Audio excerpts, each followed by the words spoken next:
آج بیوی کے حقوق پر میں پہلی روایت سنانے لگا ہوں۔ نبی کریم سرور دو عالم صلی اللہ علیہ وسلم نے فرمایا، جو شخص اپنی بیوی کی بد اخلاقی پر صبر کرے تو اسے حضرت ایوب کو ان کی بیماری ملنے والا اجر کے بقدر ثواب ملے گا، اور عورت اپنے خامد کی بدخلقی پر صبر کرے تو اسے حضرت آسیہ جو فرعون کی بیوی تھی ان کے اجر و ثواب کے بقدر ثواب ملے گا۔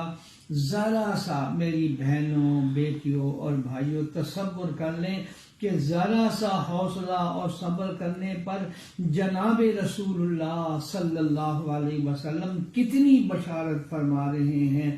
اللہ ہمیں عمل کرنے کی توفیق عطا فرمائے، آمین یا رب العالمین۔